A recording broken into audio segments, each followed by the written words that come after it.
What's up, everybody, and welcome to episode 4 of the Football Boot Hour. This is the weekly podcast hosted by me, James, here on my channel. This is Boot Wizard, of course, but as always, this is not my podcast. This is our podcast because it is hosted by me and also Andrew from the Lockhart Boot Blog. As always, we are going to this week talk about what we've been wearing. We'll do that question first. We're going to rank anything that has come out that is new. There is only one pack, to my knowledge. And we are going to this week talk 2 packs. Oh, God, I've forgotten something. There. And we're also going to talk about resellers this week. So it's a huge topic within the boot world. We're going to talk about resellers. Are they good? Are they bad? Should we have them? There's a lot to cover with resellers. And quickly, before I push over to you for your what you've been wearing this week, I'm just going to show you these because I have given these a battering over the last 6 weeks or so, all for Justin, Texas Cleat Collector, over at the Bootcast podcast. Oh boy. I've been wearing these. Yeah. This is the Predator Edge.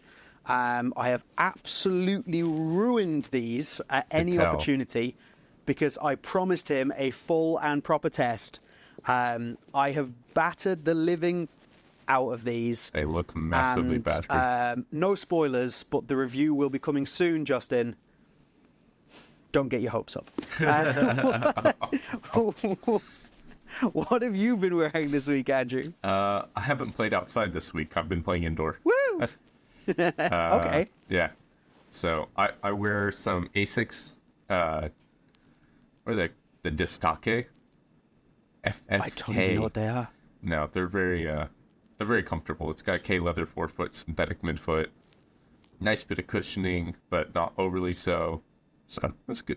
Very good indoor boots. Nice. And your GX2 review just dropped on Boot Hype as well. It did. It did. That's confusing we discussed that some last people. week. It's not on my blog. Yes. It's not on my blog yet. It's on Boot Hype. So go to Boot Hype and read it there. It'll be on the blog soon. Go to boothype.com, check out Andrew's review of the GX2, and then it will go onto his blog at a later date. Cool. So, rankings. You said 2 packs. I can only think of the Puma pack. What am I missing? Asics. Oh, the pink Asics. Yeah. Yes. Okay, let's rank them first then. Yeah.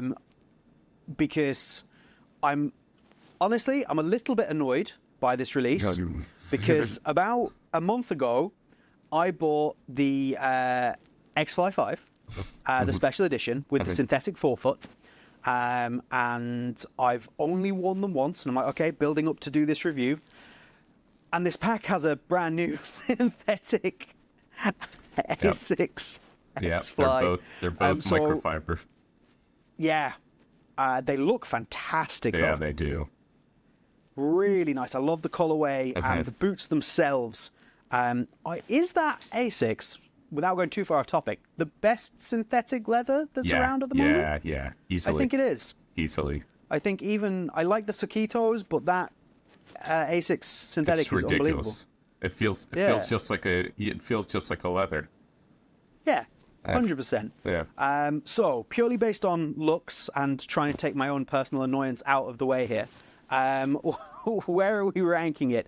Kind of go great, good, meh, bad, or awful? Great. Both of them are great. I agree. Yeah. I do really like the pink, but they're not quite. Oh, I don't know. I'm thinking good. I'm thinking they're maybe not great. Yeah. Because I really, really like them, but I'm wondering, is there enough there for them to be in great? Is it just? I can I think they both that. belong in the same category, but is there anything really special in there to push them into great? For me, yeah. That's that synthetic upper. The synthetic, okay. So you see, I'm just going purely on looks here, and maybe a little biased that they're out already. Okay, I will concede because I do really like them. Let's put them in great. And then let's talk about this brand new Puma pack. Yep. So we got. I cannot remember what it's called. It dropped today. Can you remember what it's called? Forever Faster pack. Nice. Forever Faster pack. Yeah. And there's 3 boots, and I do not think these all belong in the same group at all. I think the future is really nice. Yep. That big power cat or that big cat on it, it's like power cat vibes. I was Looks literally really going good. to say, so you said the big power cat, and I'm like, because the first thing is like, that's power cat vibes. Yeah. Really like that. Yeah. I think that boot looks great generally. I think the colorways that you can do with it looks really, really good. Yep. And that's one of the they've only had 3 so far launch, the black and kind of goldy one, and this one. No, they've surely had more. So. It's Puma. It's Puma. You'd assume they've had more. But anyway, this one I really like that, and I would put the future in great. Yep. Yeah. Yep. Nice. Okay. The Ultra. Yeah. I don't like the Ultra. No. Don't like it. I think it's a bad look. I think it's bad use of colors. Yeah. It's just bad. Yeah. Meh.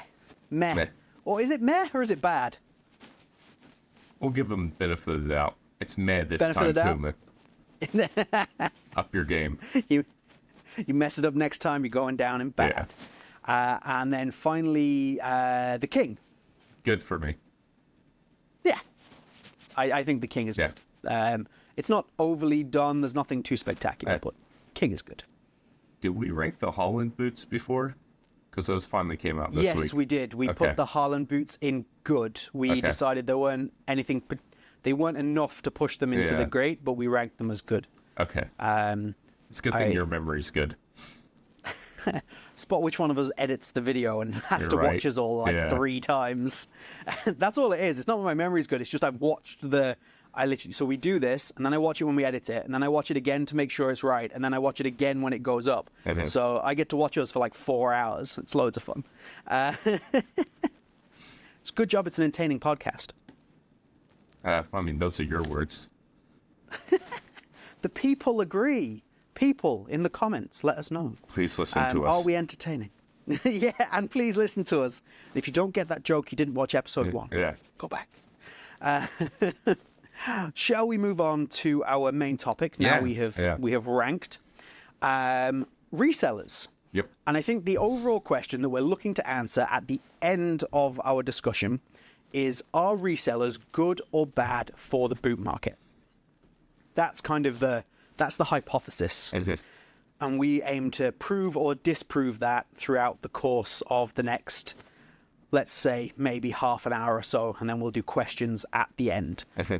If you have a question for us, please leave it down in the comments, or you can pop it to one of us in DMs. Yep. We'll also have a story up on one of our Instagrams, so that's at BootWizard Boot Reviews or at Lockhart Boot Blog over this week, so that you can leave us a question. Now, this week is particularly important to leave us questions, because unless something mad happens, next week is a Q&A week. We're going to spend the whole hour answering your questions.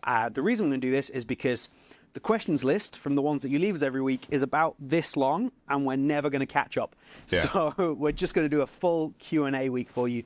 So this week, particularly important that you leave us your questions, and we should be able to get through them all.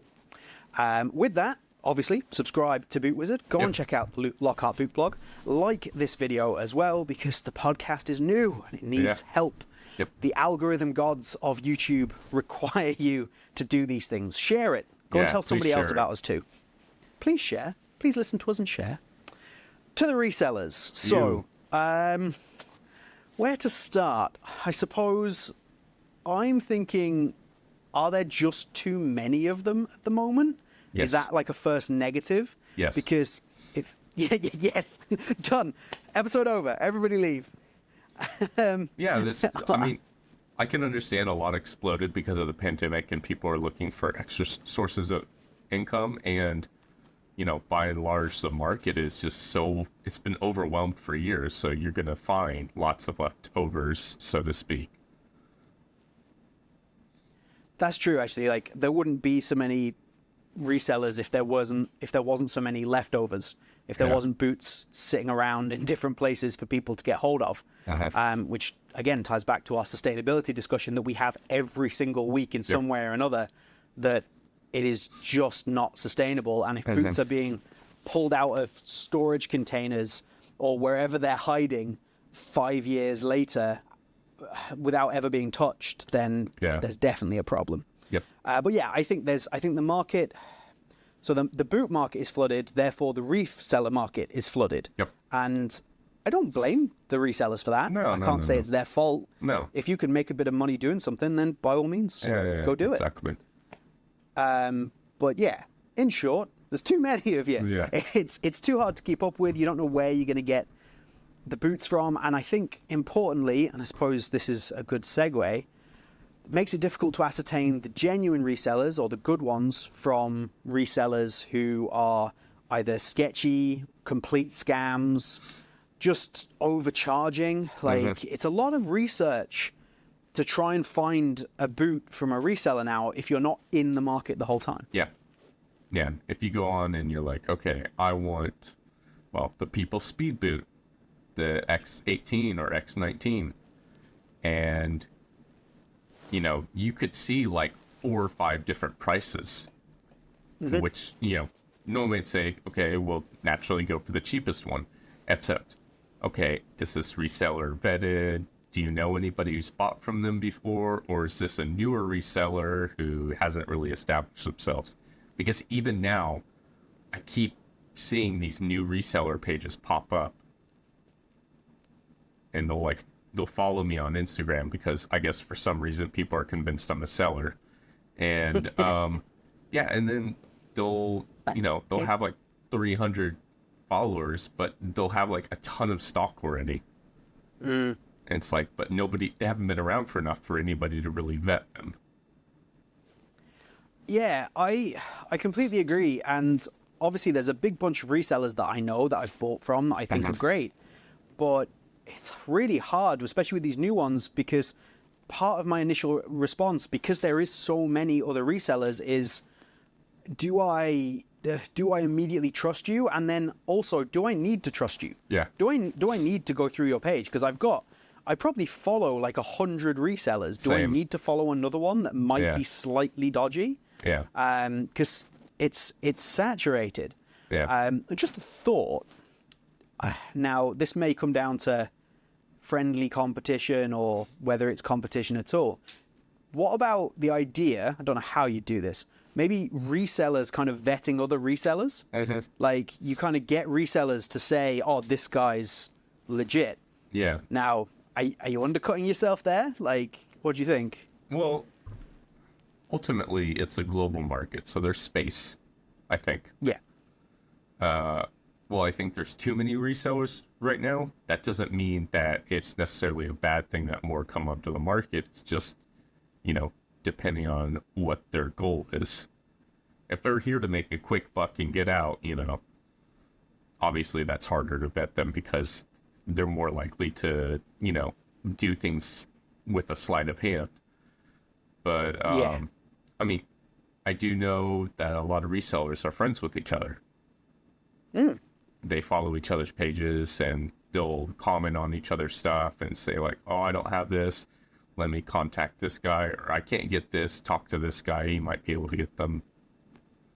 Yeah, it only makes sense. It's the same as us. We're boot reviewers, but, we're not sitting here in competition with each other trying to be like, no, you have to watch my review. Like, we literally send people to each other depending on what type of review you need, what type of boots you're looking for. So, and a lot of resellers, the good ones at least, they're very engaged within the community, I suppose. They have their own reseller community, and they do comment on each other's stuff, which obviously has to be helpful to everybody.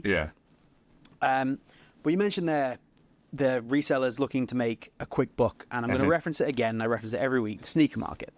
So I think the sneaker market has infiltrated the boot market a bit. I think the boot market is taking cues from the reseller market, as well as sneaker resellers coming and essentially entering the boot market because they see an opportunity. And this is where we get into a discussion, something I've spoken on my channel about before, about, is it really a reseller if it's just somebody with the latest boots at marked up prices? I mean, if you want to just go by the meaning of the word, sure. But yeah, I mean, not really. And Yeah. a lot of resellers, well, not a lot, but some resellers who do carry the newer products, I do notice that for the most part, or the ones I know, they're pretty good about, like, undercutting retail prices, which is fine. That makes sense. But I've seen some resellers before, like, they'll deliver to pros, but their prices aren't any cheaper. And it's like, what is the point of going through a reseller if the price isn't cheaper, or if it's more expensive in some cases because you got to pay for shipping and that? Yeah, absolutely. And like you said, there are some resellers that have been, especially recently, doing a really great job of selling stuff below retail. Boots Plug comes to mind. Yeah.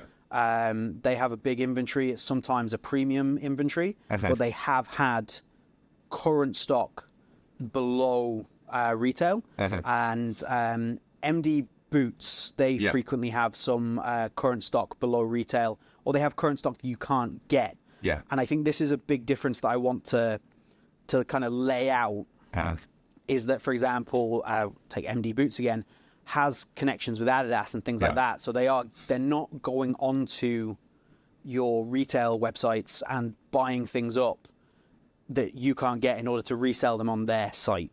So it's not always the case that if a reseller has a sold out boot, that they've gone and stolen it from Unisport or ProDirect and then marked it up for their own purposes. They have, some of them, the more reputable ones, have their own contacts. We can have a debate all day about, even if they have contacts, how much should they be marking up. But just so you know, now we are friends with a lot of resellers, or at least we know a lot of resellers. If we know you and we don't mention your channel today, your Instagram page, please don't take offense. We will leave a list of resellers that we kind of approve. They have legitimate stock, and you can check them out, and we'll leave that down in the description or the top pin comments. If you think we've left somebody off that, please let us know, and we can have a look at maybe adding them if it seems the right thing to do. But we will do our best to give you as comprehensive a list as possible when it comes to that. It'd be really funny if we left Halti off the boot list, just like... Oh, that would be so good. So of all the resellers, Holtz Boots is in a group chat with us. He's a very good friend of ours. He also does reviews, and he catches strays a lot. There's shots fired constantly. Oh my gosh. And Holtz catches strays. Holtz _ Boots. Go and check him out. Yeah. He's great, but we might not put him on the list just for lols. Couldn't do that to him.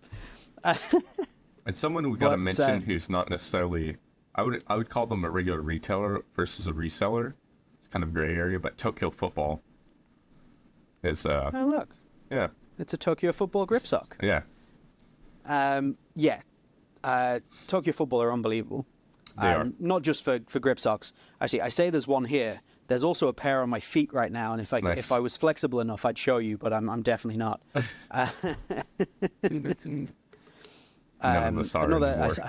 Yeah. No one wants to see that. No. Another sock that's going in my tier list review. And for anybody, I get a lot of questions. Are the new Tokyo Football socks better than the old ones?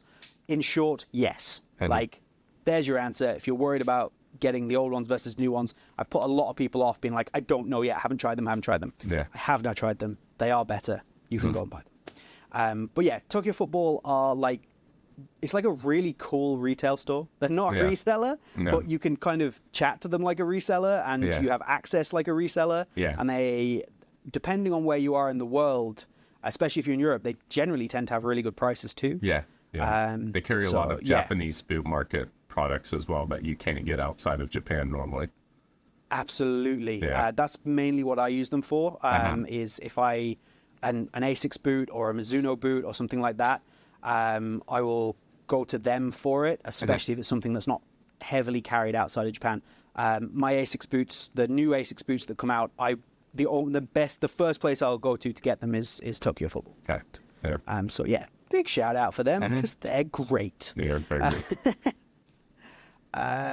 Oh God, sorry, I lost my notes there for a second. Oh, we were talking about the idea of scalpers. So like, I don't view people who are looking at, say, the Y3s, the Preds that just came out, going on there trying to buy as many pairs as they can, and then whacking them up on eBay and on their own Instagram page for twice the retail price. These are people that I think you absolutely avoid. There are genuine resellers who do this, who I will not buy from.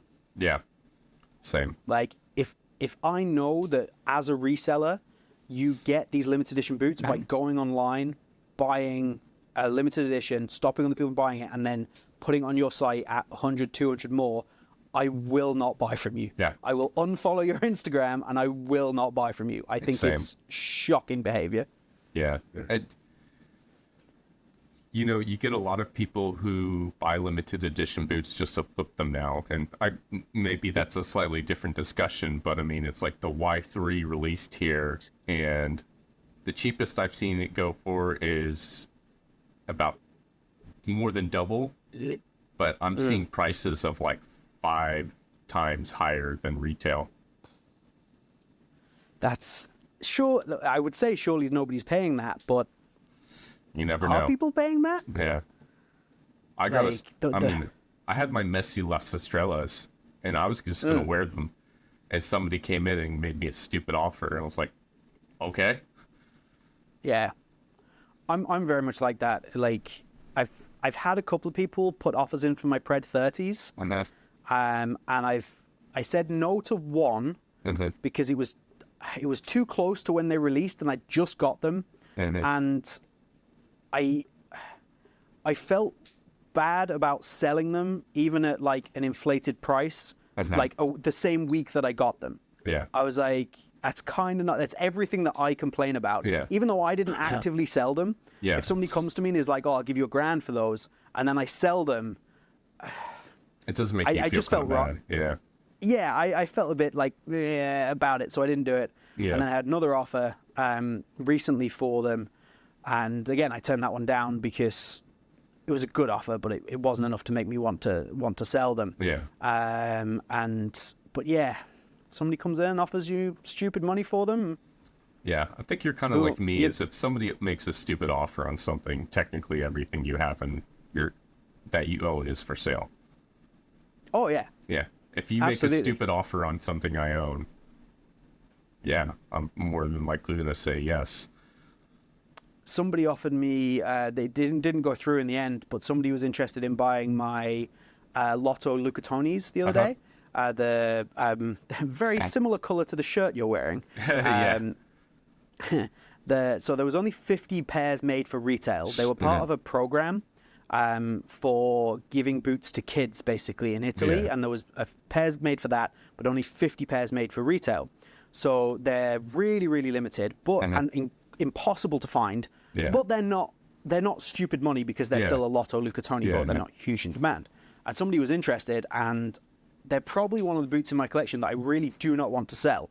But my response was like, you offer me enough money and I'll sell them to you. Yeah. Like, speaking of your shirt, can we all take a minute to appreciate Andrew's shirt there? This is a Christiania football club shirt, which is an area in Copenhagen. I used to live in Copenhagen. I'm familiar with this area. We won't discuss what goes on in Christiania as to why anybody may be familiar with that area. But that shirt is fantastic. It's the first thing I noticed when you sat down. I was like, that is amazing. So let's talk about, we've kind of talking about high prices and resellers, scalpers, bumping prices. We're not sponsored by Pepsi Max, by the way. I just happen to keep having the can in my hand.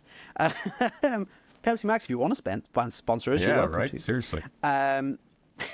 Is with regards to prices and things being shot up so high, and then obviously if one person sees a pair of Pred 30s at €1,000, everybody's like, oh, well, my Pred 30s are worth €1,000, right? Yeah. Now, there's always going to be the argument of supply and demand. We've been through this like 800 million times, and it doesn't always apply. Yeah.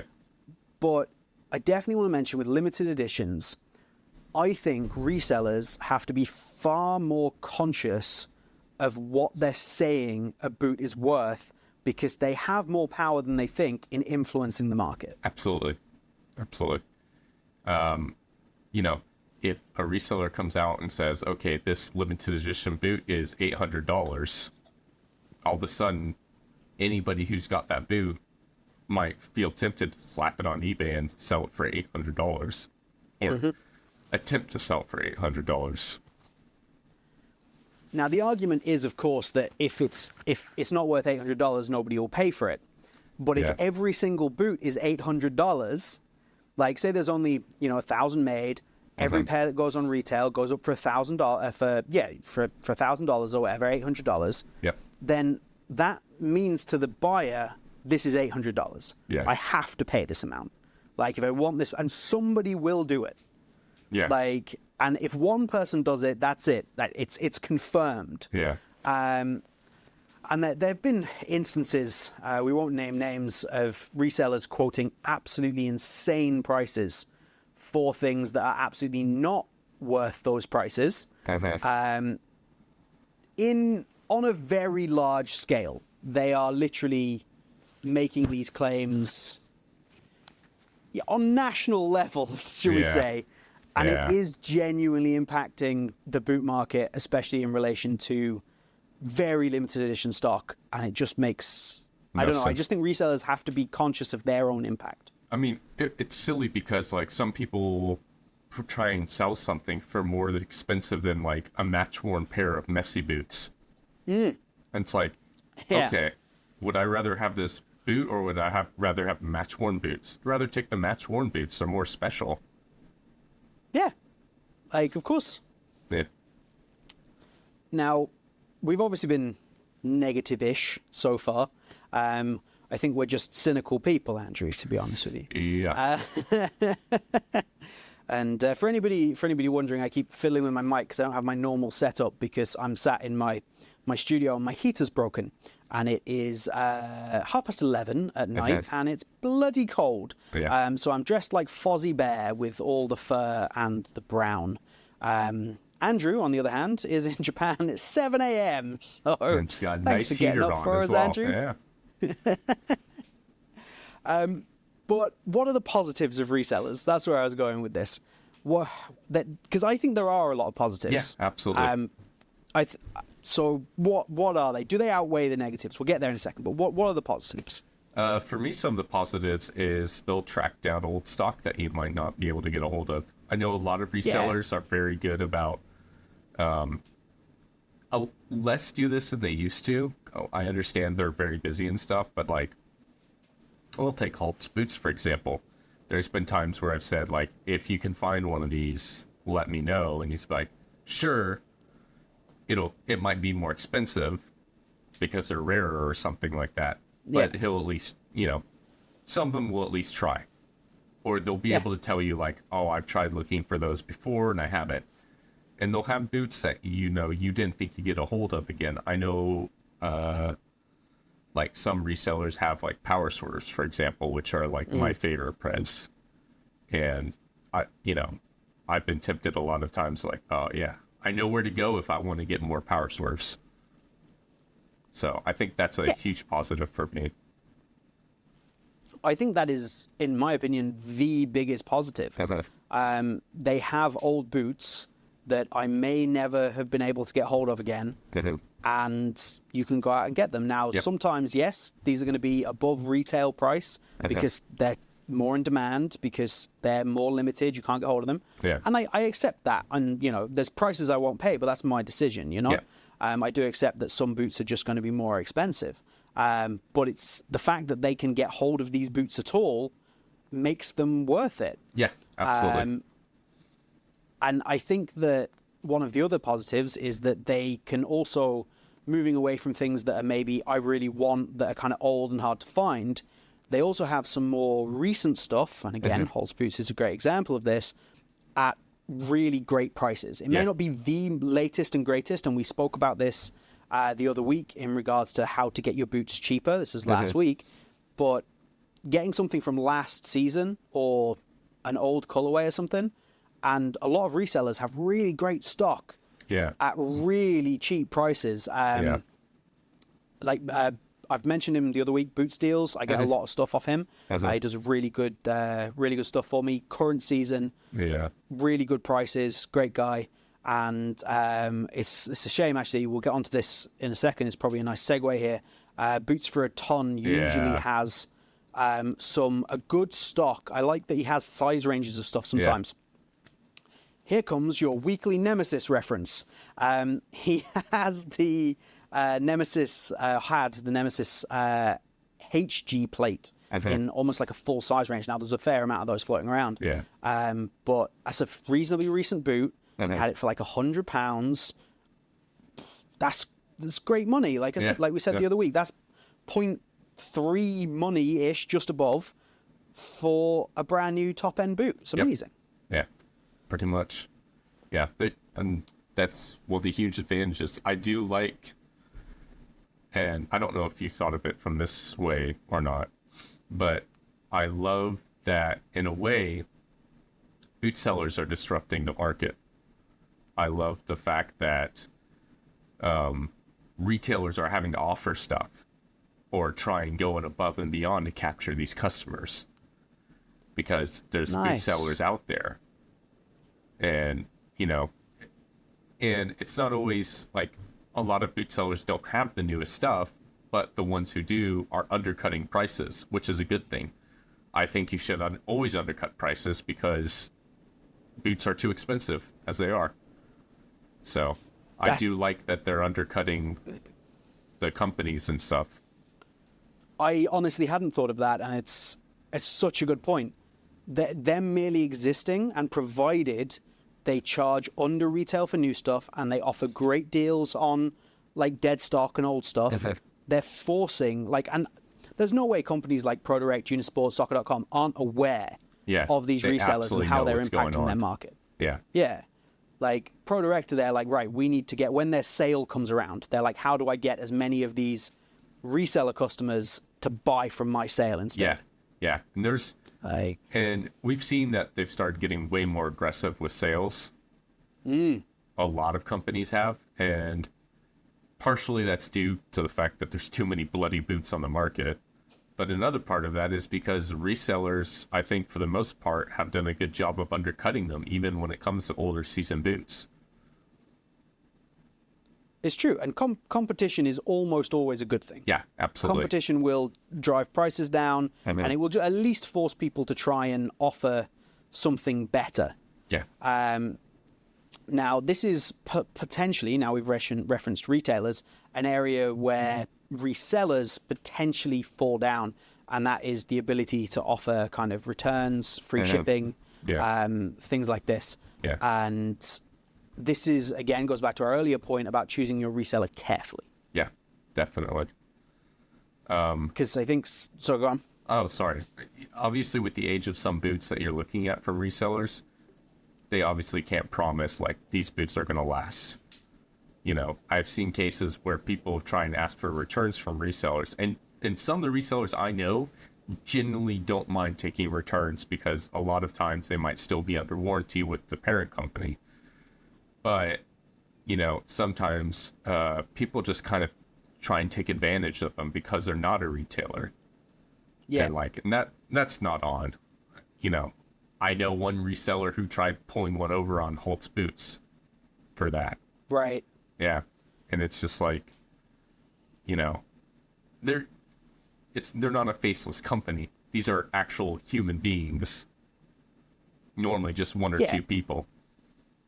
I think sometimes that has to be remembered by a lot of people, maybe us included sometimes, is that like resellers are, yes, they're a company, but they're not. They're usually one person who is doing this out of their garage. Yep. And they're trying to make money usually on the side. Now, yes, there's a good amount of resellers who have made good money and it's their full-time job. Yep. Some people did very well over particularly lockdown, and they built businesses, and congratulations to them. I know, like, that is the dream. If that's your full-time job now, congratulations, well done. Like, my dream is to do this full-time. I have to go out and do a job. and you have to go out and work. Like so if you've managed to build a business out of it, amazing, like absolutely incredible. Yeah, agreed. But always remember that it is usually just one person trying to do the best that they can. So taking advantage of them, very much not cool. But at the same time, if you are buying from a reseller, be aware you might not get returns, particularly on an old boot. You will have a better answer to this than me, I would say, and this might be a tricky question to answer. But if you are going to go out and buy an older boot, is there a cutoff point where you would say this age of boot probably isn't going to hold up? Now, I know there's storage issues and heat and all these kind of things, but is there a point at which you'd say, if I'm going to use this boot for a season and I'm not just collecting it or something, I probably won't buy older than this? Well, one, I think it depends on which boot it is. But I normally say anything earlier than 2010, you're taking a risk. Because around 2010 is when they started updating sole plates and how they manufactured boots and how they kept them together. Now, this isn't to say that boots from 2010 will hold up either. I mean, you gotta remember, even boots like the Magista Obra ones, that's now 10 years old. So if you get a new pair, that's 10 years that they've been sitting there. They haven't been broken in. And this is why I say sometimes it's good to buy a used old pair of boots, because they have been broken in and the boot has been used to where it's more, it's the molds aren't stuck in one piece or anything. The glue's been given time to kind of break in instead of like being stiff and then all of a sudden being asked to move around and be flexible after 14 odd years in storage. The other thing is find hard ground boots.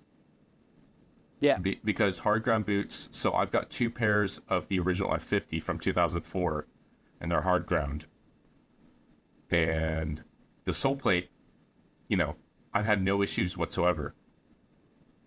It just, for some reason, the whole hard ground, maybe by their nature because they're made to be more durable, but I haven't had any issues every time I've gotten a pair of hard ground, like classic boot. Nice. There's a tip. Well, something I wouldn't have thought of either. But yeah, I kind of have a similar age range to you, that if I kind of look around 2010, 2012 is about the earliest I will attempt to go without expecting them to maybe break. So I think bringing it back to resellers, as a consumer, educate yourself, be aware of what you're buying. And if you are going to go and buy a 2002 Mania and expect to wear it for a season, don't go crying to the reseller if they break. Because you've just bought a boot from 2002, almost like, what were you expecting? But on the flip side, I think resellers, and some of them I know do this, should potentially have some kind of disclaimer that says, due to the age of this boot, this is quite a collector's simply, piece. Anything that, if they can decide the age, if they decide it's 2010, 12, 14, whatever, due to the age of this boot, we do not recommend playing in it. It's for display because it may crack. That's an interesting topic. I think we should get into another time, actually, because there's a whole. I'm pretty sure I learned this off you. There's a whole kind of change in sole plate materials around 2010, isn't there? Like Adidas changing up the plastics, the move away from carbon fiber, all that kind of good stuff. Oh, that's a proper like nerdy boot conversation we need to have on here at some point. So just to bring it back to what we were saying earlier, I mentioned Boots for a Ton. It's a good guy based in Scotland, I believe, and has always been really great with me, and recently had an issue with, I believe, New Balance decided that they would put out some kind of, I don't actually know what the official terminology is, but in order to sell kind of New Balance boots through an official store, you need a license with New Balance to do that.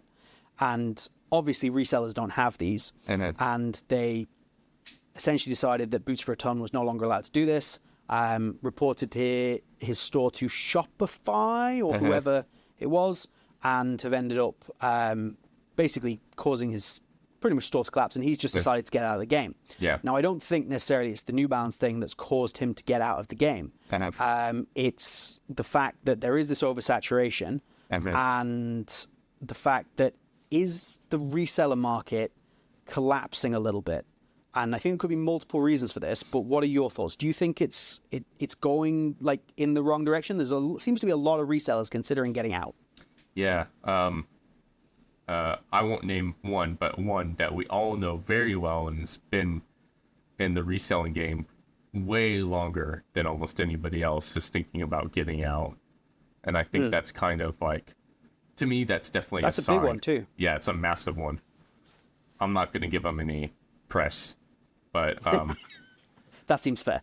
Yeah, but them getting out is basically like, oh, wow. So the market is definitely going in the direction we kind of see it heading in. I think a lot of resellers do think about quitting. Proper Retro Boots was another one that I got along with really, really well. And then he was a great guy, yeah. Like 2 years ago, he decided to stop. And he had made that his full-time job. Mm-hmm. And then he just was like, I can't do this anymore. And he went and sold all of his stock. And, Marcus, that was his name. Yeah. Yeah, and he went back to getting just a regular job. Yeah, and then obviously ARF Football got out as well. There's a few, and these guys were like, again, another full-timer that's kind of that's pulled out. Now, do you reckon that's just because there's not enough money to be made anymore in terms of like profit loss, or is it just too difficult to do? Is it actually like a really big operation that we're maybe not seeing? I think it's a really big operation, and that's probably too much for just one person to handle. I mean, I've got a buddy here who's technically a reseller, and he's got a regular job, but like every minute he's not at his job, he's doing reselling stuff, looking for boots, getting boots in. What he does very well is, and I'm not sure how many other resellers do this, but he's really good at getting used boots and like cleaning them up, making it look nice again, like refreshing the boots basically, and then selling them on. And yeah, he's constantly like, I ask him like, oh, do you want to go out? Well, I've just got to go work on the boot stuff still.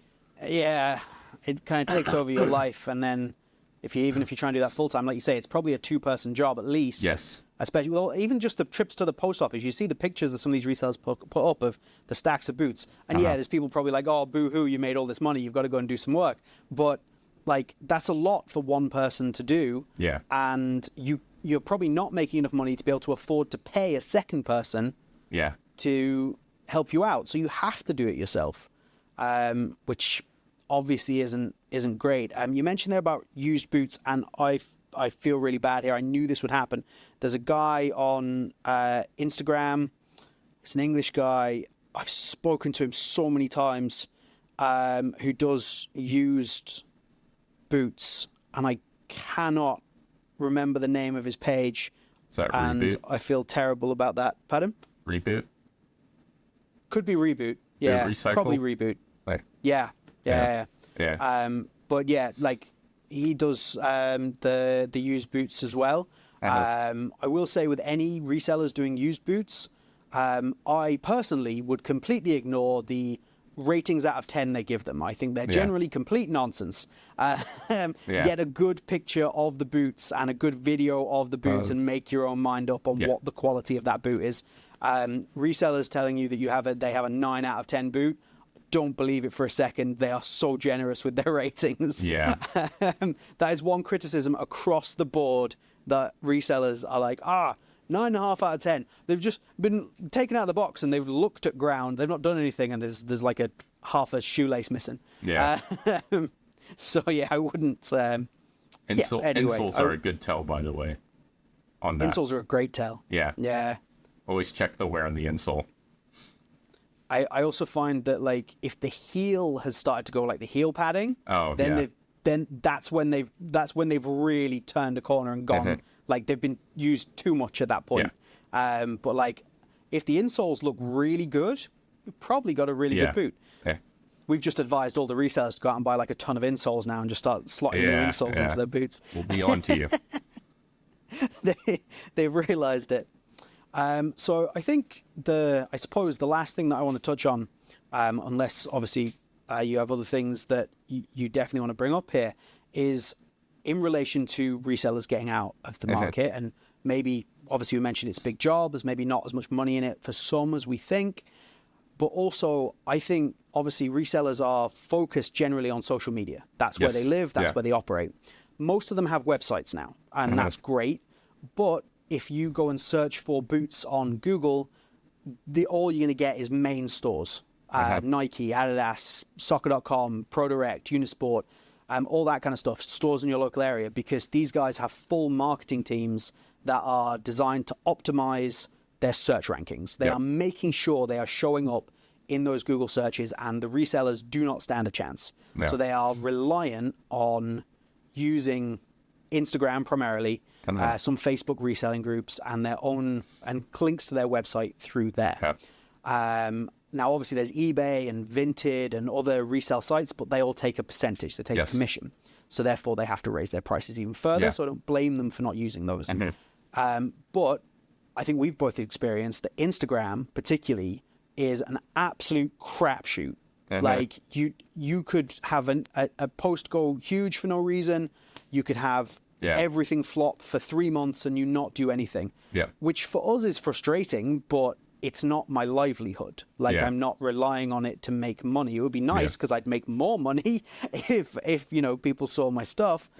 I could negotiate with brands about things if I had the huge follow account, but I don't. Whereas for resellers, they're reliant on it. And I think Instagram over the last 2 years has become almost unusable from that point of view. And I think that's a huge reason why a lot are maybe getting out. They don't have any exposure.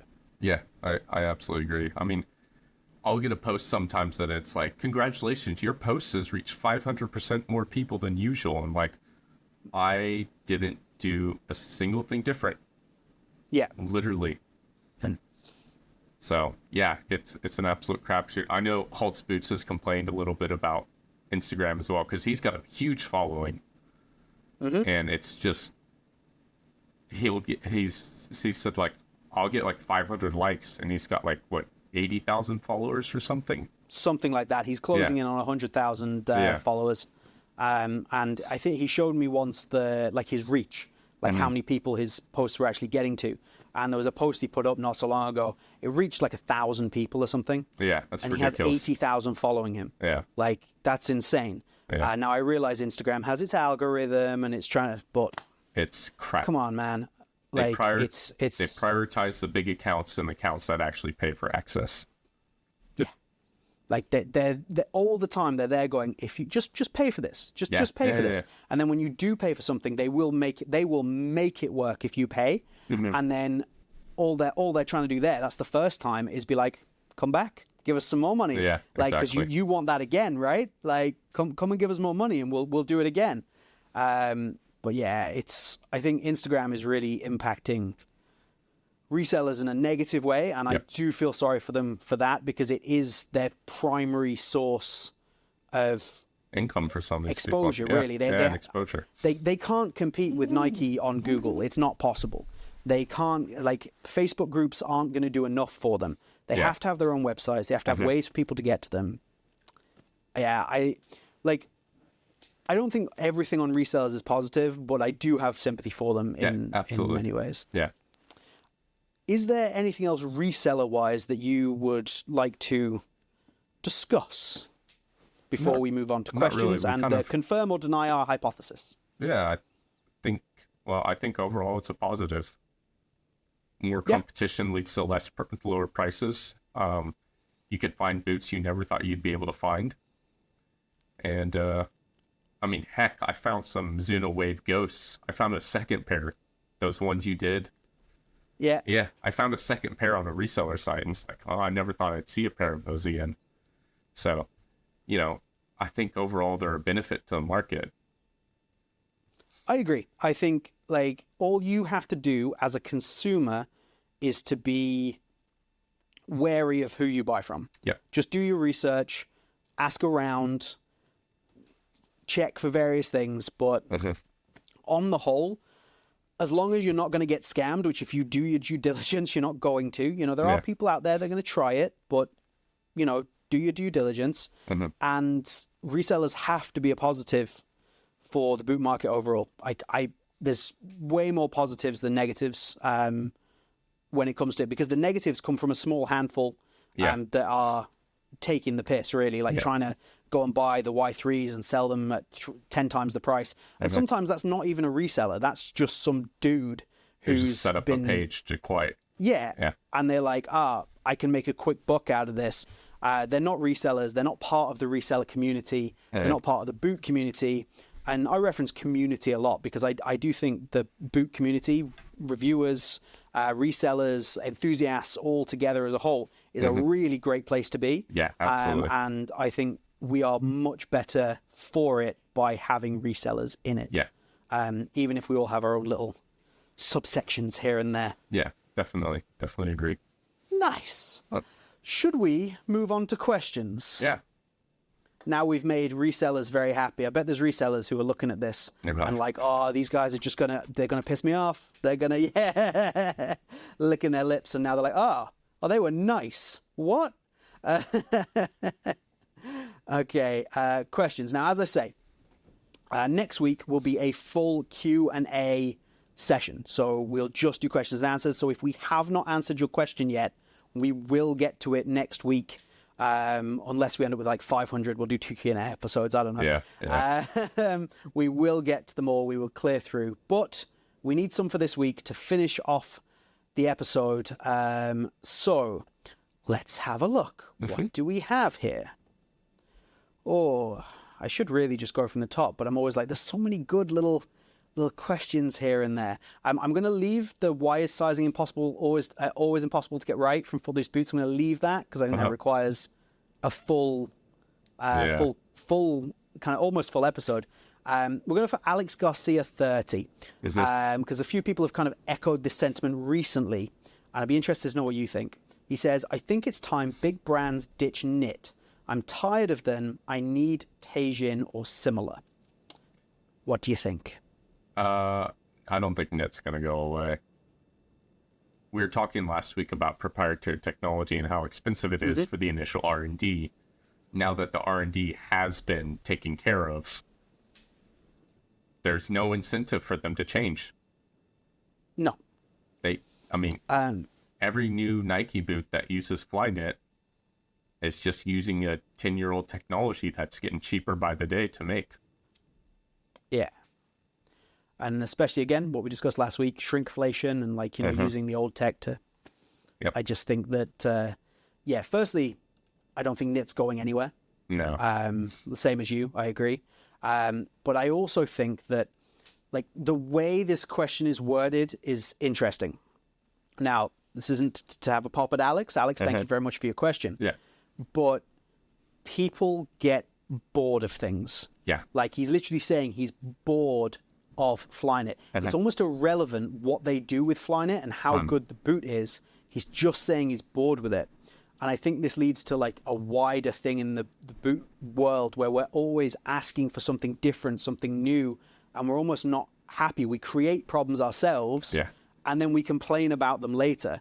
They'd bring back Teijin, and then we'd all complain that either it wasn't as good as the Vapor 10 or that they were using a technology from 15, 20 years ago. You know what I mean? I almost feel like sometimes there's no pleasing us as the boot community. That's kind of my take on it. But yeah, I don't think knit's going anywhere. Yeah. But I think we might get less knit. Yeah. There was a stage where every single boot was knit. Yeah. It now looks like we'll get more variation, which I'm very pleased about. Yeah. I think variation is always a good thing. Definitely. Okay. Let's have a look. Next one. Okay, this is a quick and easy one for you. Justin Linares 14, he's asked a question before. Any idea when the Adler Yatagara shoe will be back in stock? I think it's either later this month or early next month.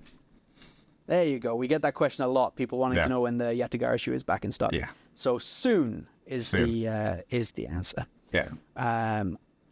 Okay.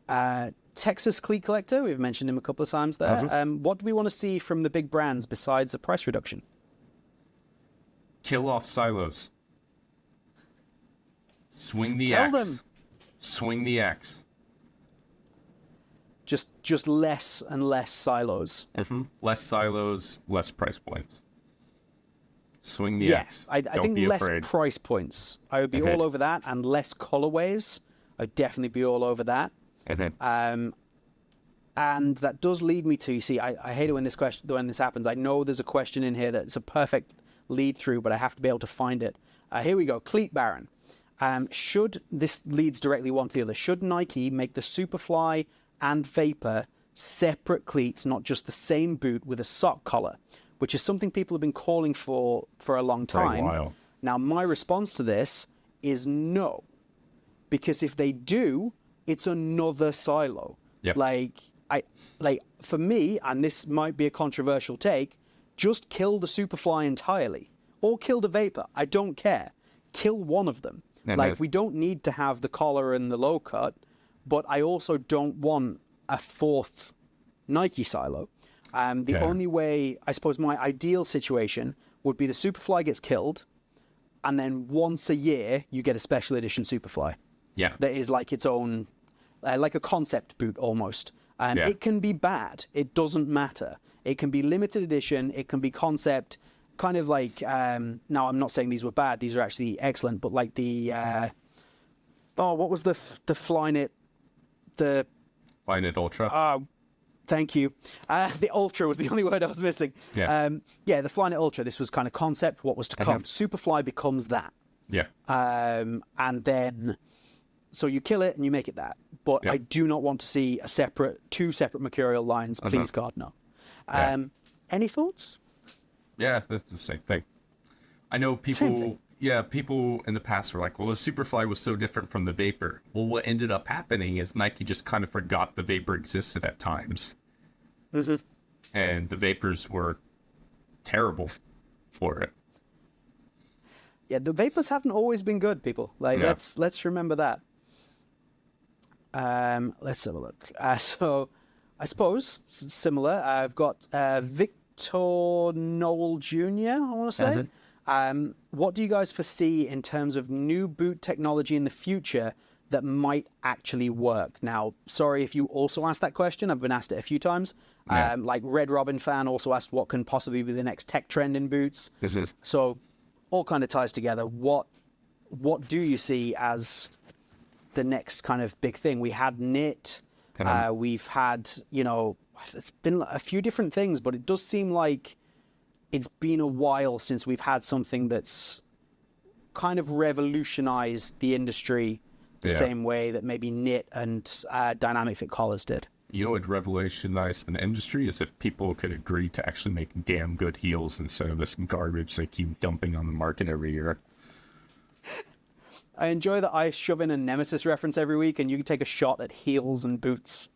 They just don't give a damn. They really don't. But, okay. It's not fancy tech they can put on a marketing sheet. Yeah, it's true. Well, I think at some point people will try and do modular design again, like we saw with the Adidas iTunits and we saw with the glitches. We might see something like that because, Nike patented something years ago that was like that. I think it was like 2007, 2008. But I think they want to do modular design. Whether or not that'll work or not, I don't know. And I think the other thing they should do is focus on more custom fits for customers. That was going to be my answer, was like a custom fit concept. Now, I don't know if this will actually come to fruition, but I think it should definitely be a big thing. Now, obviously, there's a couple of companies that do it. To my knowledge, like obviously Montana, whatever they were called, they launched. The response to that wasn't, I don't think, overwhelmingly positive. I don't think that went as well as it should have done. With the concept was great. I just don't think it executed particularly well. Yep. And then there's, I can't remember the name, the guys who do they're the weird overly bendy, perfectly foot-shaped boots. Code footwear. Code footwear, yeah. Yeah. So they are crazy expensive, and I don't personally particularly like the design. I think the design is questionable with how flexy that sole plate is. Yeah, it is. But it does seem to be a genuine custom boot. So I would love to see that more, but logistically and price-wise, I am not sure if we'll actually get it. I think the first brand that can pull that off successfully is in for a gold mine. Yeah, absolutely.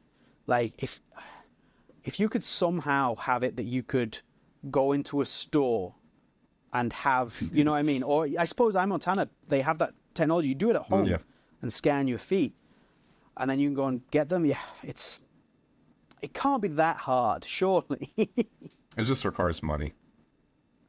Yeah, and let's be honest, we've already proven last week that brands are not spending any of that. Nope, absolutely not. So as is seems to have become tradition, we are definitely running out of time in our football boot hour-ish. We always go over the hour, but hell, we always go over the hour. Do you want to pick a final question, Andrew? Oh, there's so many questions. There's so many questions now. This is why we're doing the Q&A episode next week, because there's so many questions. I'll give Andrew a second to look through the questions there while I give us the old spiel. Please do get subscribed to the Boot Wizard channel. Hit that little subscribe button, the bell notification, and like the video as well. Please share it to as many people as you can. This is obviously new. We want to get it out to as many people as possible. If you have thoughts on the podcast, please leave them down in the comments along with your questions. And also, if you want to get hold of Andrew or myself, you can do so on Instagram. Andrew is at Lockhart Boot Blog, and that is also, handily enough, the name of his blog. So if you want to go and check out his blog and see all the wonderful writings and musings that he has, please click there. His most recent article on the GX2 is on boothype.com right now. And I am at Boot Wizard Boot Reviews on Instagram, should you want to drop me a DM or see currently a picture of me dressed like this, looking very, very cold in my stories. Okay. It won't be there by then. This goes up on a Sunday. It's currently Thursday. We're recording a day earlier this week. Yeah, I'm off to Do we have a question, Andrew? Yes, I do. My football collection asks, are Adidas taking the piss with too many Predator colorways? And I wanted to touch on this because this past couple weeks, the tide is turning. Yes, I agree. Yeah, and absolutely, they're just going way too, their best bet would have been, and again, would cost them money and be hard to execute. Well, maybe not that hard. They should have just done My Adidas again. Yeah. On the Preds, and let people choose the colorways, and then they could have killed probably 3 or 4 of the colorways they've released, and just done that instead. Yeah. I absolutely agree about the tide turning. People have started to get annoyed. And it's not just because every release, it's like, oh, it's released, and then it's not for another 3 weeks. And then once it is dropped, you can't get the FT version because that's either sold out or that's coming 2 weeks later. So every drop is a shambles. Everything's a fight to get hold of them. It's different all over the world. We spoke about this before. And then on top of that, they have dropped 9 colorways now.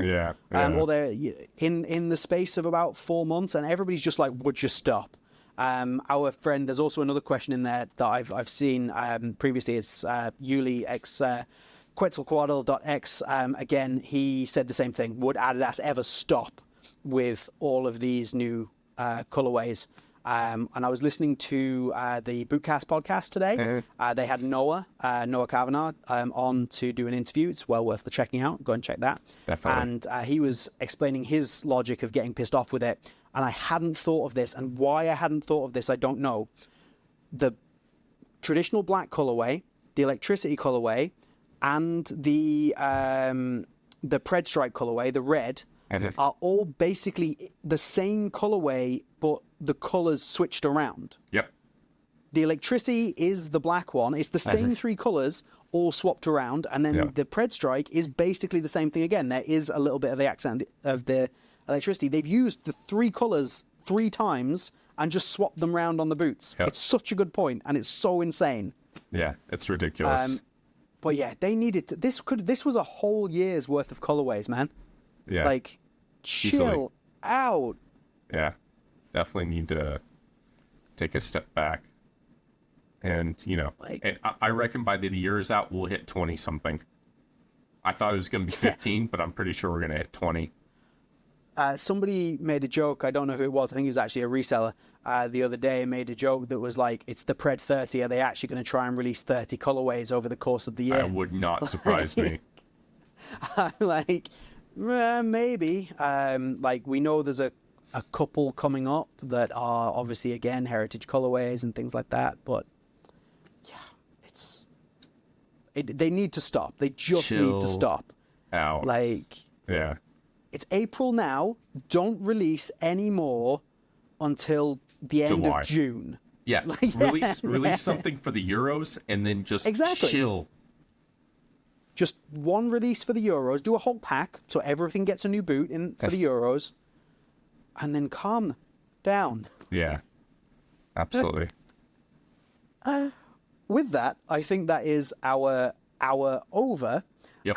It's we've definitely gone over the hour again. Who am I kidding? Yeah. I've said all the spiel just a second ago before the last question. Andrew, would you like to say goodbye to the people, and we will end right here? Yeah. Thanks for watching. Always appreciate all of y'all's questions. We will do a Q&A next week. The support has been unbelievable so far, so can't thank you enough for that. Onwards and upwards, hopefully, and look forward to next week when we finally probably do a 2-hour episode just doing Q&A. Thanks a lot, everybody. We'll see you soon.